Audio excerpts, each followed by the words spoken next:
안녕하세요, 여러분. 편안하게 듣는 잠자리 동화 달콤 오디오북입니다.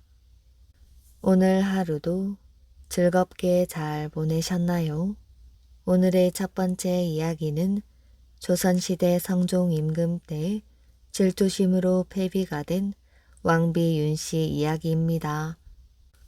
오늘도 재미있는 옛 이야기 들으시면서 편안한 밤 되시길 바랍니다. 구독과 좋아요는 큰 힘이 됩니다. 오늘의 이야기 시작하겠습니다. 질투심에 쫓겨난 왕비. 조선시대 성종 임금은 12명의 부인을 거느리고 30명에 가까운 자식들을 얻었답니다. 성종은 궁녀로 들어온 윤기무의 딸을 좋아했지요. 그래서 윤씨를 쑥으로 올려주었지요.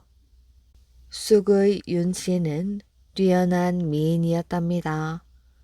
윤씨의 아버지가 일찍 세상을 떠났기 때문에 어머니 신씨와 어려운 생활을 하던 중 후궁으로 들어오게 되었지요. 그런 그녀가 성종의 눈에 들어 총애를 받게 된 것입니다. 왕후가 19세의 나이로 세상을 떠나자 마침내 쑥의 윤씨는 왕비가 되었지요.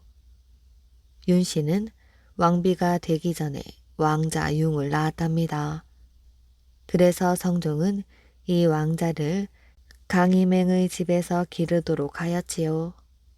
그런데 이 왕자가 뒷날 폭군 연산군이 될 줄은 그때는 아무도 몰랐답니다. 왕비 윤씨는 왕비로서 양장도 하며 임금을 잘 보필하려고 애썼지요. 그리고 한 나라의 왕비로서 후궁들도 감독하였답니다. 후궁들 중에 정소용, 엄숙의, 권숙의가 있었답니다. 이들은 성종의 눈에 들기 위하여 갖은 애를 썼지요. 그중 정소용이 성종의 사랑을 독차지하려는 욕심이 가장 많았답니다. 성종도 이런 여우 같은 후궁의 유혹에 넘어가지 않을 수 없었지요. 둘 사이가 아주 가까워졌답니다. 왕비 윤씨는 성종에게 정소용과 친하게 지낸다고 잔소리를 하기도 하였지요. 성종은 윤씨가 시기와 질투가 많다고 질책하며 윤씨를 은근히 멀리하기 시작했답니다. 그리고 정소용, 엄숙의, 권숙의 등을 자주 찾아갔지요. 성종의 사랑을 함께 받아오던 이들 후궁들은 왕비 윤씨에 대해 심한 질투를 느꼈답니다. 얼마 전까지만 해도 시골뜨기 궁녀가 하루아침에 수기가 되더니 아들을 낳아 이젠 왕비가 되었어. 이건 말도 안 되지. 우리 앞에서 고개도 못 들던 것이 이제는 왕비랍시고 명령질이야. 새 후궁들의 왕비 윤씨에 대한 질투심은 하늘을 찔렀답니다. 새 후궁들은 성종의 어머니인 인수대비를 찾아가 윤씨를 헐뜯었지요. 인수대비도 차차 그들의 말에 귀가 솔깃해졌답니다. 후궁들은 마침내 왕비 윤씨를 대궐에서 쫓아내려고 모의를 하였지요. 인수대비조차도 보잘것없는 왕비 윤씨를 미워하게 되었답니다. 어느 해 왕비에게 정소용과 엄숙의가 자신과 그 아들을 죽이려 한다는 투서가 들어왔지요. 왕비는 위기감을 느끼고 두 후궁을 죽여야겠다고 결심을 하게 되었지요. 그래서 친정어머니인 신씨에게 부탁을 하여 독약을 준비하여 감추어 두었답니다. 그런데 성종이 이 사실을 알게 되었지요. 성종이 왕비 윤씨의 처소를 찾아갔을 때였습니다. 아니 이거 비상이 아니오? 성종은 비단 주머니를 열어보고 깜짝 놀랐지요. 왕비 윤씨는 울음을 터뜨렸습니다. 비상은 왜 가지고 있는 것이오? 후궁들이 저와 왕자를 해치려 한다는 소문이 무성하여 어쩔 수가 없었습니다. 두 궁녀를 해치려고 비상을 준비했단 말이군. 성종은 버럭 화를 내면서 왕비 윤씨의 방에서 나왔지요. 성종은 왕비 윤씨의 허물을 덮어두고 비상을 구해온 몸종 사머리를 처형했답니다. 그리고 왕비 윤씨인 어머니도 대궐에 드나들지 못하도록 하였답니다. 이 일을 계기로 왕비에게서 멀어졌던 성종의 마음은 더욱더 멀어지게 되었지요. 그러던 어느 날 성종이 인수대비에게 문안 인사를 드리러 갔을 때였답니다. 인수대비가 성종의 얼굴을 바라보며 깜짝 놀라 물었지요. 얼굴에 왜 손톱 자국이 나 있어? 성종도 그제야 손톱 자국이 난 것을 알았답니다.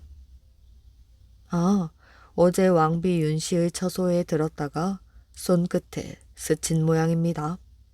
성종은 오랜만에 왕비 윤씨에게 갔다가 후궁들의 일로 말다툼을 하였지요. 인수대비는 그렇지 않아도 왕비 윤씨가 비상을 준비한 일이 있어서 가뜩이나 미워하고 있었던 차에 그런 일이 벌어지자 벌쩍 뛰었답니다. 성종이 돌아가자 인수대비는 곧장 우의장을 불렀답니다. 무엄하게도 중전이 상감의 용안을 할퀴었소. 그러니 가만 놔두어서는 안 되겠소. 우의장은 속으로 무척 좋아했습니다. 왜냐하면 우의정의 친척 윤호의 딸이 후궁으로 들어와 수기로 있었기 때문이지요. 그러니 잘만 하면 그 아이를 왕비로 들어앉힐 수 있겠다는 계략을 품고 있었던 것입니다. 성종도 윤씨를 패해야 한다고 들고 일어서는 신하들과 의논을 하였지요.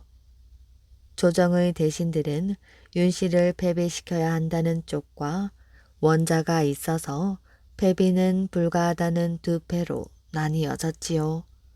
성종은 마침내 왕비 윤씨를 서인으로 낮추어서 궁궐 밖으로 내쫓았답니다. 그리고 다음해 11월에 윤호의 딸 숙의 윤씨를 새 왕비로 맞았지요. 패비가 된 윤씨는 어머니인 신씨와 함께 죽을 끓여 먹으며 어렵게 3년 동안을 살았답니다. 그동안 패비 윤씨는 자신의 잘못을 깊이 뉘우쳤지요.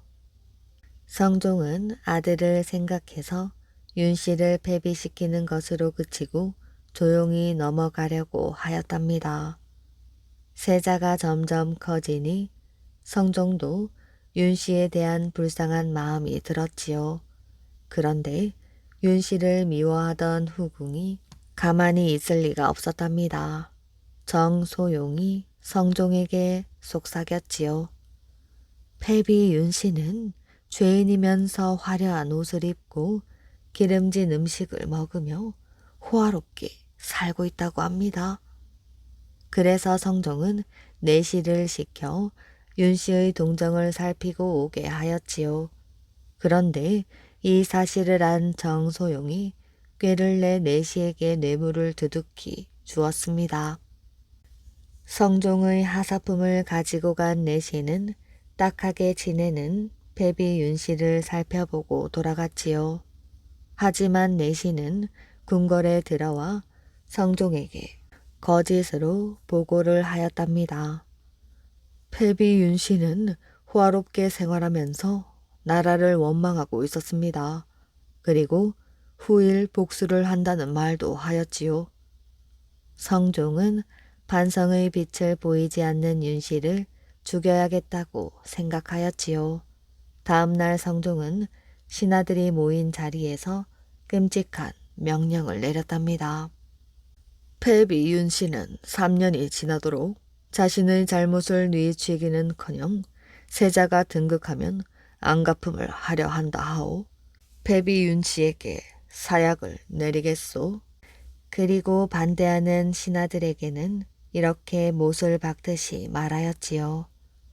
너희들은 왕자를 위한다고 더 이상 내게 이 일을 말하지 말라. 앞으로 100년 동안 이 일을 문제 삼지 말아야 한다. 이 말을 명심하거라. 어느 누구도 성종의 뜻에 반대하지 못하였답니다. 패비 윤 씨는 이런 상황을 전혀 모르고 상감이 다시 부를 날만 손꼽아 기다리고 있었답니다. 그때 패비 윤 씨의 집에 대궐에서 사람들이 들이닥쳤지요. 어명이요, 죄인은 사약을 받으시오. 패비 윤 씨와 어머니는 기절할 듯 놀랐습니다. 그렇지만 통곡하는 신 씨를 뒤로하고 패비 윤 씨는 체념을 한 채 목욕을 깨끗이 하고 옷을 단정히 입었지요. 그러고는 약사발을 상에 받아놓고 임금이 있는 쪽에 4번 절하였답니다. 패비 윤 씨는 사약을 들어 마셨지요. 그런 뒤 소매 끝에 달린 한삼을 뜯어 입에서 흐르는 피를 씻었답니다. 죽어가는 패비 윤 씨는 그 피 묻은 한삼 자락을 신 씨에게 전해주며 이것을 동궁에 꼭 전하라는 유언을 남겼지요.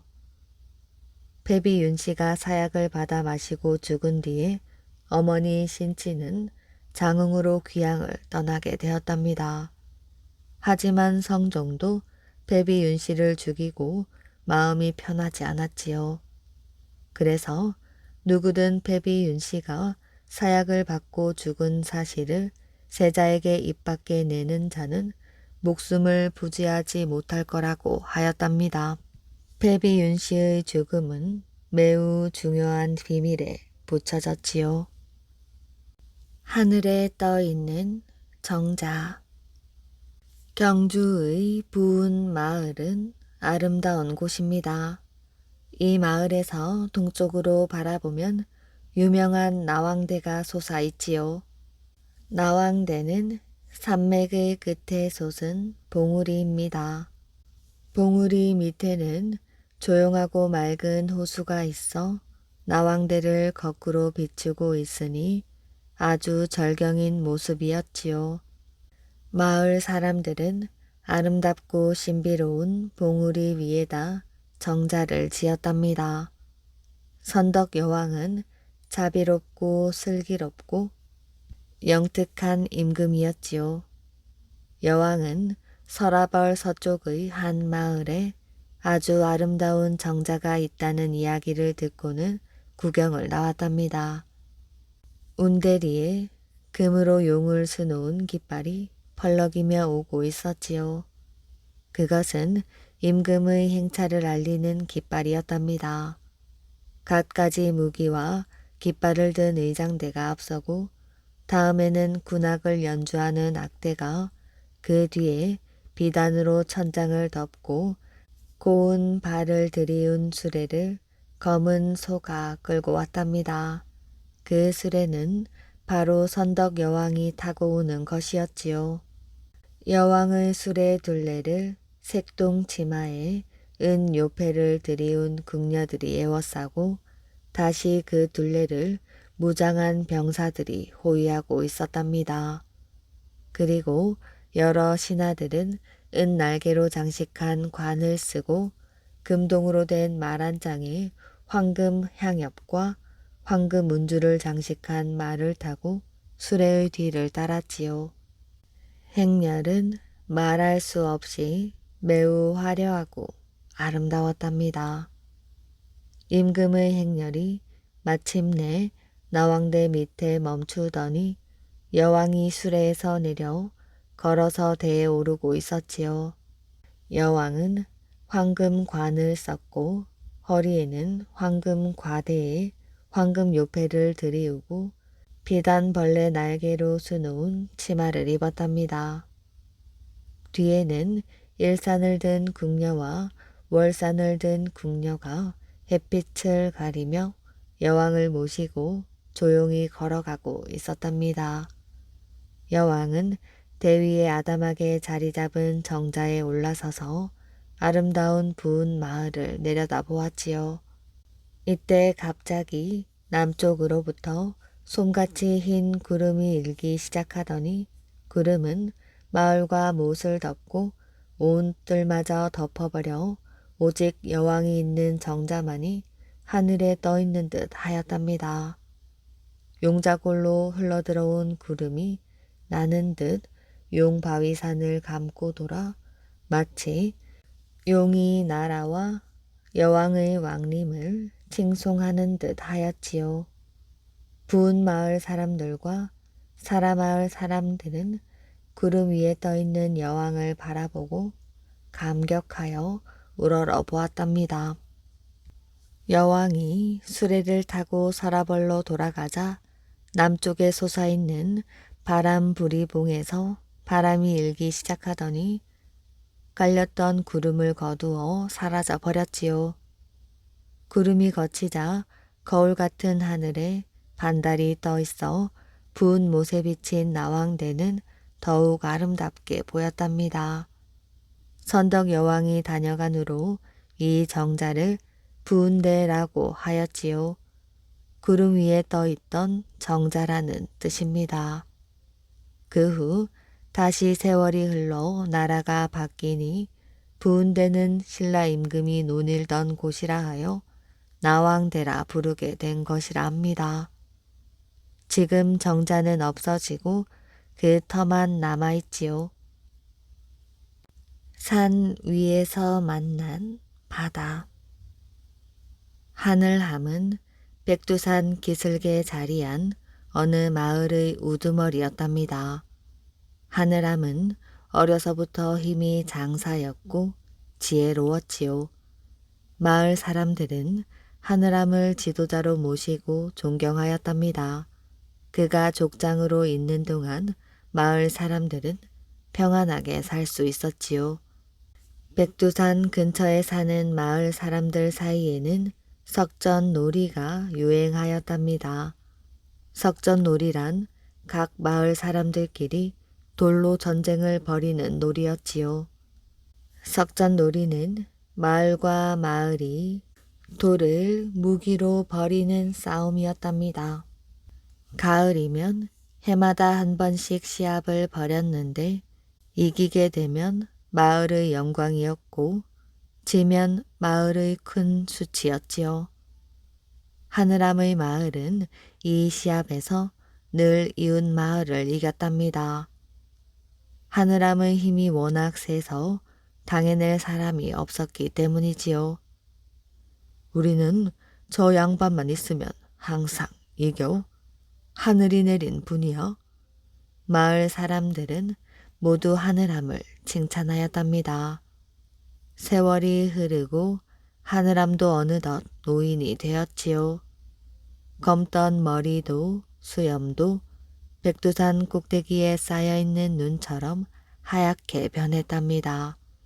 마치 산신령 같아 보였지요. 힘도 많이 약해졌지요. 비바람이 거세던 어느 가을날 하늘함의 마을은 그만 돌싸움에서 지고 말았답니다. 하늘함은 마을 사람들의 얼굴을 마주 볼 수가 없었지요. 아내와 두 아들에게도 너무나 부끄러웠답니다. 아버지, 너무 실망하지 마세요. 다음에는 우리 마을이 꼭 이길 거예요. 그러나 아들들의 위로도 하늘함을 위로할 수는 없었답니다. 하늘함의 아내는 안절부절 못하였지요. 그토록 정답게 굴던 마을 사람들의 얼굴이 변해 있었답니다.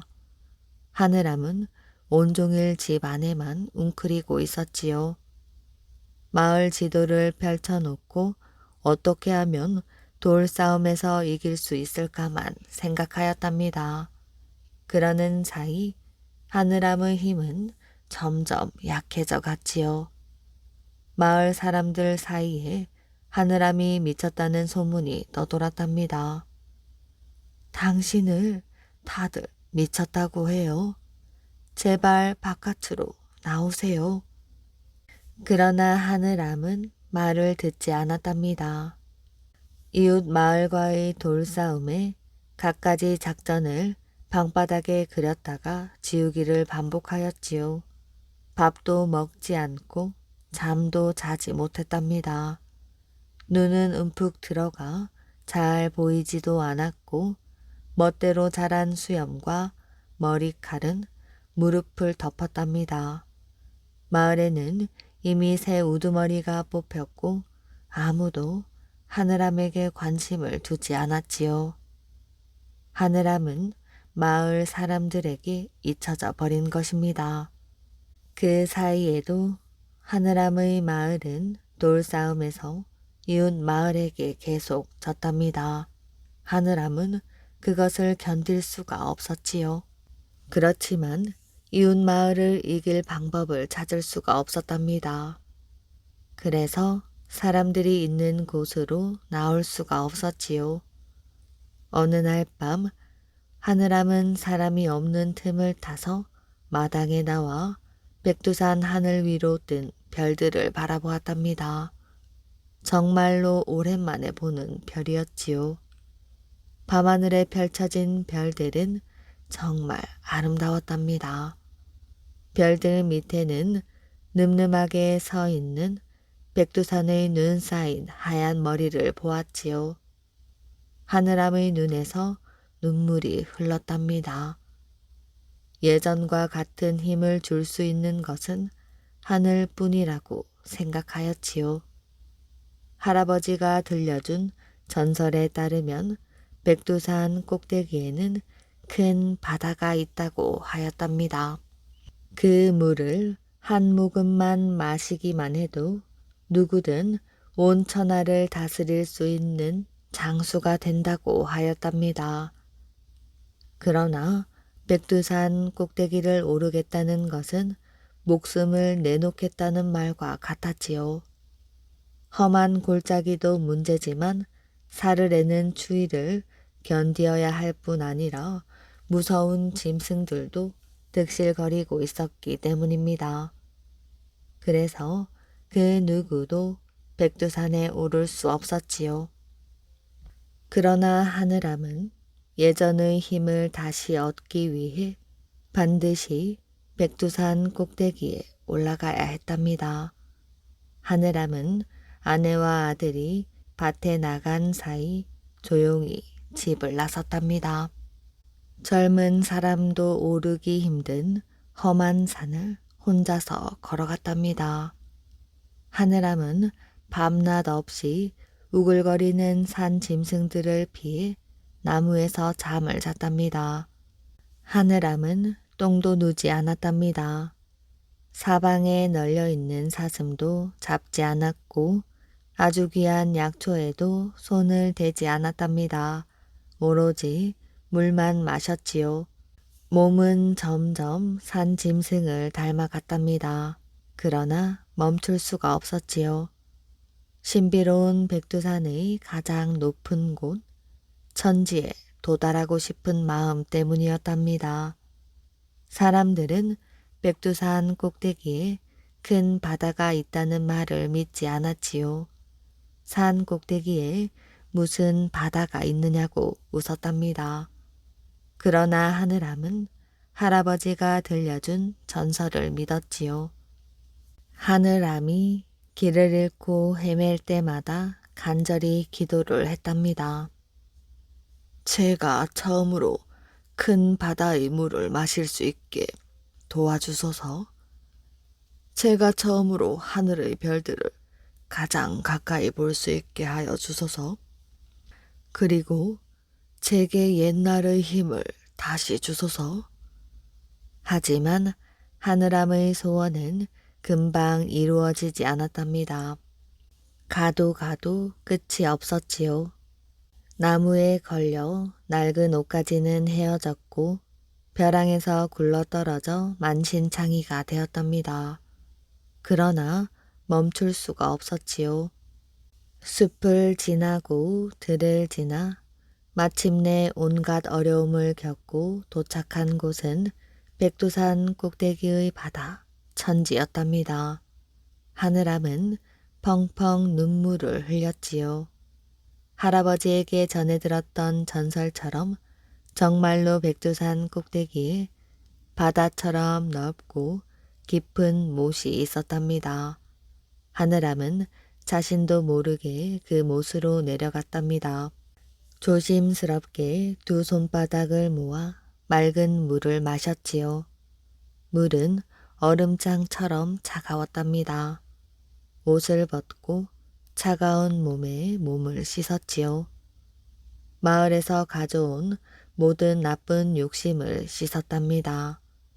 그러고는 백두산 상상봉에 올랐지요. 하늘암은 또 눈물을 흘렸답니다. 밝게 떠오르는 해를 향해 절하였지요. 그러자 온몸에서 알 수 없는 열기가 솟아났답니다. 얼굴이 옛날의 모습으로 돌아가 있었지요. 팔과 다리에 힘이 솟아났답니다. 하늘암은 해가 질 때까지 멈추지 않고 그렇게 계속 절하였답니다. 밤이 되자 밤하늘에 펼쳐진 별자리들을 바라보았답니다. 하늘암은 두 팔을 하늘로 올렸지요. 별자리 속에는 할아버지들이 보였답니다. 하늘암의 가슴은 기쁨으로만 가득 찼지요. 몸에는 기운이 넘쳐 흘렀고 정신은 푸른 하늘처럼 맑았답니다. 세상의 모든 일을 다 알 수 있었답니다. 하늘암은 비로소 환하게 웃었지요. 하늘암은 자신을 바라보던 마을 사람들의 얼굴을 떠올렸답니다. 이웃 마을 사람들과 돌싸움에서 이길 것을 생각하니 뛸 듯이 기뻤답니다.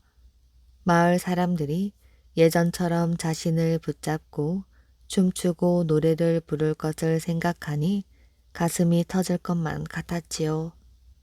그러나 백두산을 내려오면서 하늘암의 그런 마음은 점점 약해지고 있었답니다. 곰곰이 지난 일이 떠올랐지요. 세상의 모든 일이 부질없게만 느껴졌답니다. 겨우 100년도 살지 못하는 인생, 이웃 마을 사람들과 돌싸움을 할 이유가 없었지요. 돌싸움을 벌이면 반드시 죽고 다치는 사람들이 있었지요. 하늘암은 고개를 세차게 흔들었답니다. 마음속에는 아직 이웃 마을 사람들을 이기고 마을 사람들에게 힘을 보여주어야 한다는 욕심이 남아 있었습니다. 하늘암이 백두산 중턱을 내려가고 있었습니다. 어디선가에서 누군가 소리쳤습니다. 어리석고 어리석도다. 곧이어 웃음소리도 들렸지요. 하늘암이 깜짝 놀라 고개를 돌려보니 개울가에 소년과 소녀가 있었습니다. 그들은 큰 물고기를 손에 잡고 있었는데 물고기를 향해 소년이 소리쳤지요. 어리석고 어리석도다. 앞으로 나아갈 줄만 알고 뒤로 도망칠 줄은 전혀 모르는구나. 물고기를 놓아주며 다시 한마디 덧붙였습니다. 인연이 있으면 백두산 상상봉에서 다시 만나자. 물고기를 놓아준 소년과 소녀가 순식간에 사라졌습니다. 하늘암은 한동안 넋을 잃고 그들이 있었던 곳을 바라보았지요. 그러다가 문득 소년이 한 말은 물고기에게가 아니라 바로 자기에게 한 말임을 깨달았답니다. 하늘암은 발걸음을 돌렸습니다. 부랴부랴 백두산 상상봉으로 다시 올라갔습니다. 하늘암이 상상봉에 도착하였을 때 소년 셋이 목욕을 하며 놀고 있었지요. 개울가에서 만났던 소년도 그 속에 끼어 있었답니다. 하늘암은 말없이 앉아 그들이 노는 모습을 지켜보았지요. 소년들이 밖으로 나와 하늘암에게 다가왔답니다. 그대는 어찌하여 인간이 올라오지 말아야 할 곳을 올라왔습니까? 하늘암은 약간 망설이다가 입을 열었답니다. 물고기를 잡고 있던 소년과 소녀를 따라 올라왔습니다. 그들이 분명 제게 이곳으로 오라고 하였습니다. 개울가에서 만난 소년이 희미하게 웃었지요. 하늘암은 소년들 앞에 무릎을 꿇었습니다. 저를 제자로 삼아 주십시오. 그러나 소년들은 고개를 흔들었답니다. 우리도 배우는 사람들인데 어찌 남을 가르칠 수가 있겠습니까? 그대들이 보통 사람이 아님을 저는 알고 있습니다. 정 그렇다면 우리 마을로 가보는 것이 어떻겠소? 하늘암은 흔쾌하게 승낙을 하였지요. 소년들은 하늘암에게 눈을 감으라고 하였답니다. 하늘암은 눈을 감은 채 소년들이 들고 있는 막대기 끝을 잡았지요. 그러자 막대기가 바람처럼 한참을 날았답니다. 이제 다 왔습니다. 눈을 뜨셔도 됩니다. 하늘암은 눈을 뜨고 깜짝 놀랐답니다.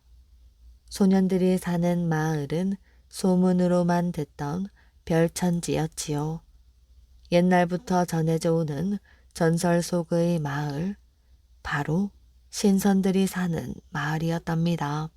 마을의 노인들은 하늘암을 마치 가족처럼 반겨주었습니다. 노인들은 머리카락만 하얄 뿐 얼굴은 모두 소년과 같았지요. 그들은 모두 신선이었던 것입니다. 하늘암은 그 마을에서 살았지요. 개울가에서 만났던 소년이 하늘암을 지도하였는데 소년의 이름은 한매라고 했습니다. 한매는 얼굴 모습만 소년일 뿐 나이는 300살도 더 먹은 신선이었지요.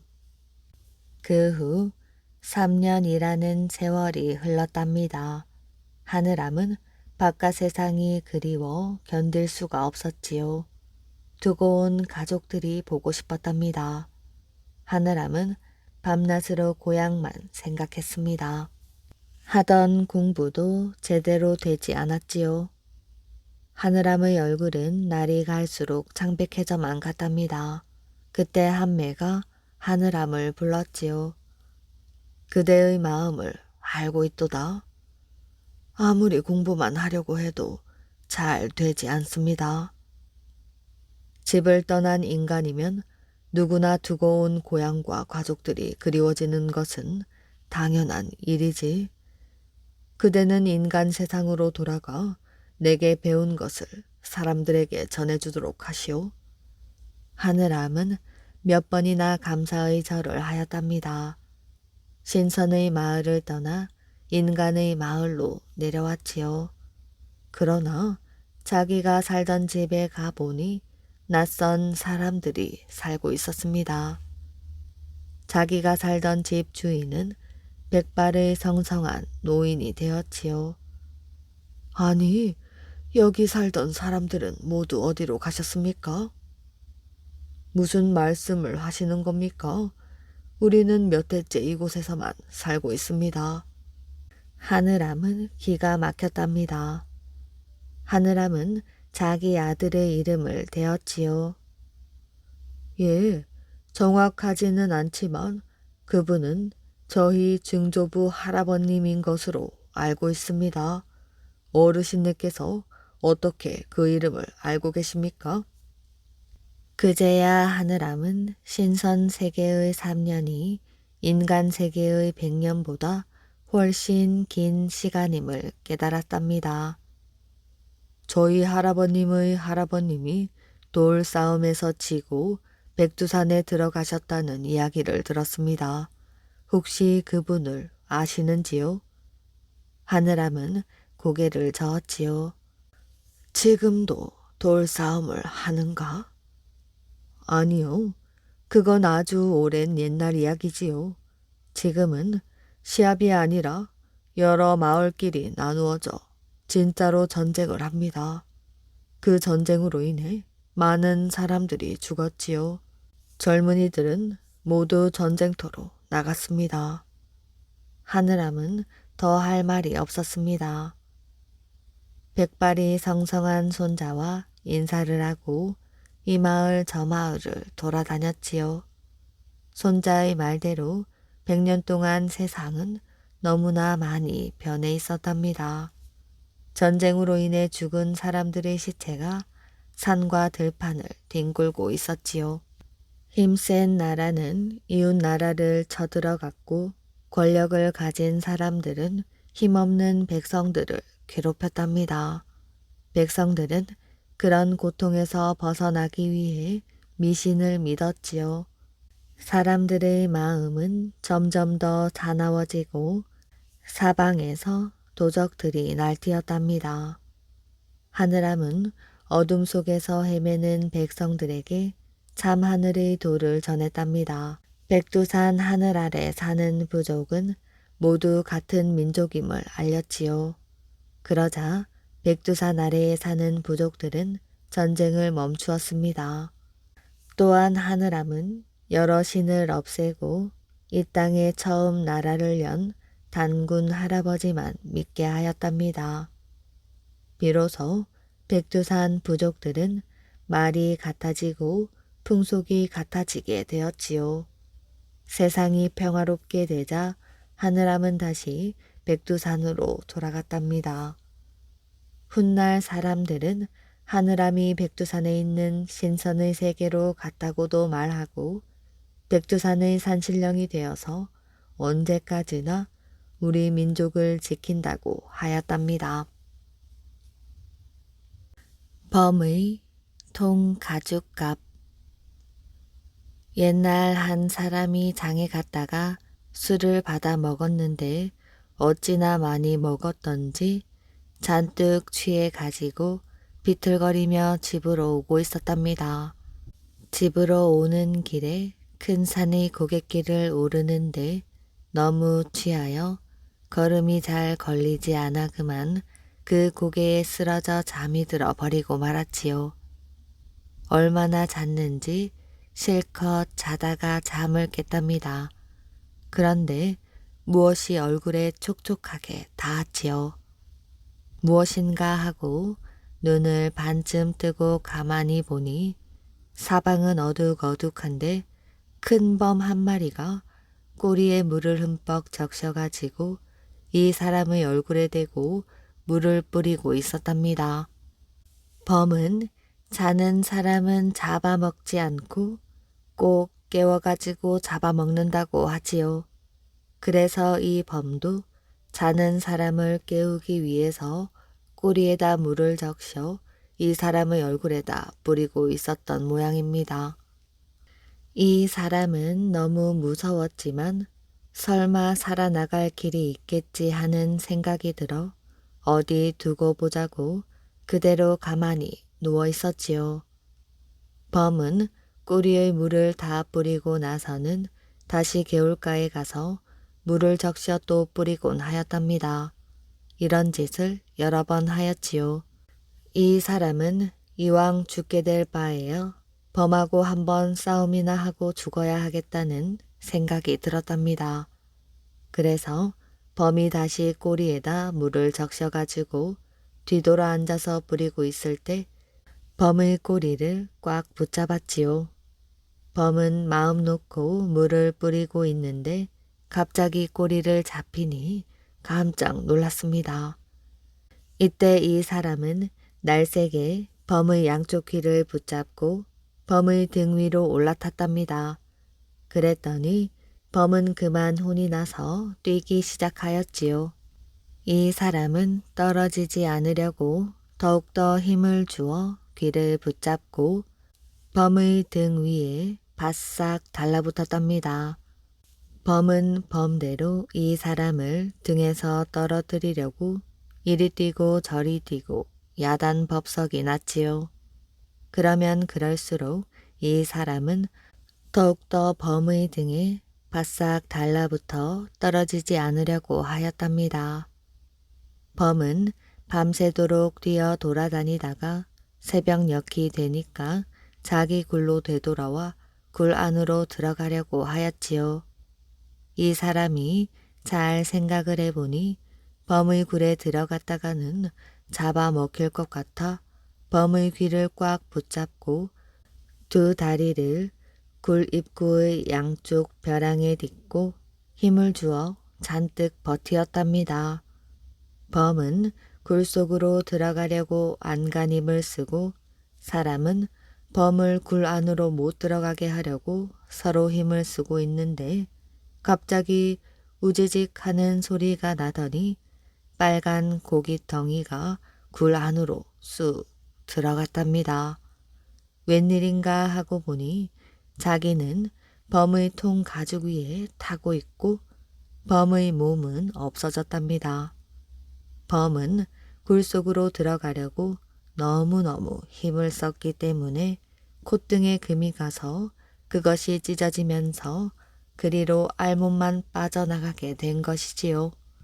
이 사람은 뜻밖의 범의 가죽을 얻게 되어 그 가죽을 가지고 장에 가서 팔려고 하였답니다.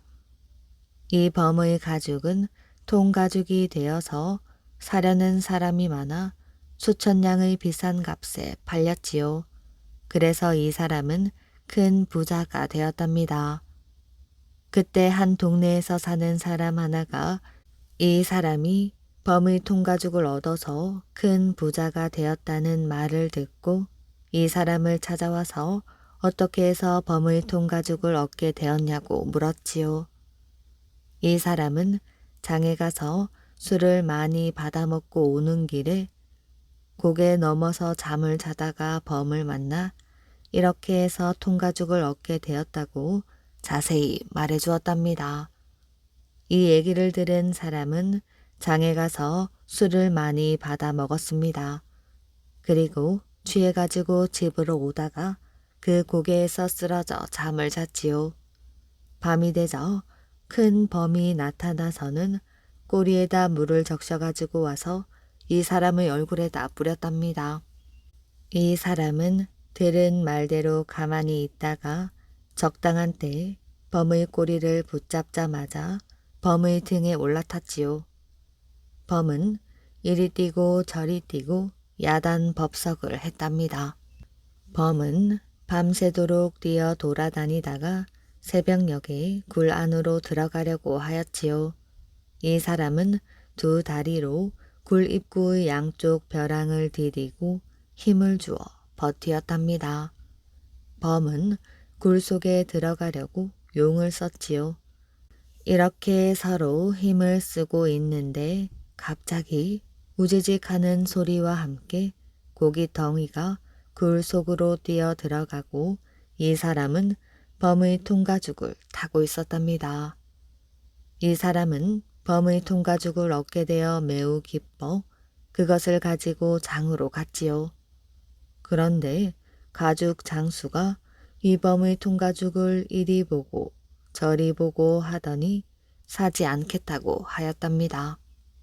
아니, 어째서 사지 않겠다는 것이요?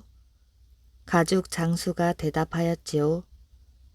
이 범의 가죽이 통가죽이 돼서 얼른 보기에는 값이 나갈 것 같지만 벗겨졌다 다시 생긴 두 번째 가죽이 되어서 값이 안 나갑니다. 그런데 당신이 정 팔겠다고 하면 이 통 가죽을 벗겨온 분값으로 단량만 드리지요. 이번 가죽은 먼저 뻗 호랑이의 알 몸뚱이에서 다시 생긴 가죽이었던 것입니다. 말로 먹고 사는 사람. 옛날 의주에 조개다리라는 사람이 있었답니다. 이 사람은 말을 잘하기로 유명한 사람이었지요. 의주의 한 관리가 이 조개달이 말 잘하는 것을 보려고 불러들였답니다.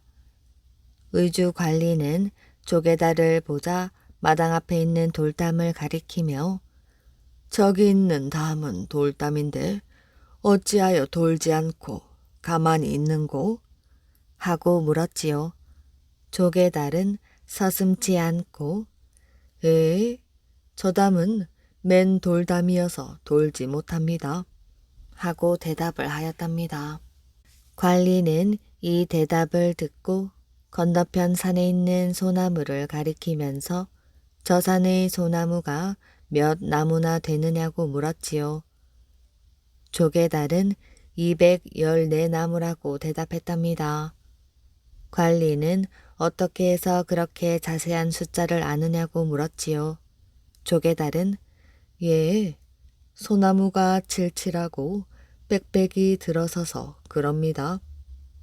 칠칠은 7이 2번이니 27에 14 14하고 빽빽은 100이 2번이라 200이니 214나무라고 한 것입니다. 라고 대답했답니다. 관리는 또 말했지요.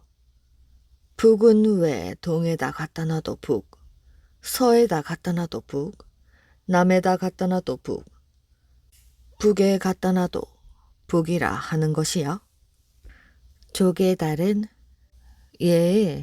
장구를 금년에 맨 것도 장구, 작년에 맨 것도 장구라고 하는 이치나 마찬가지입니다.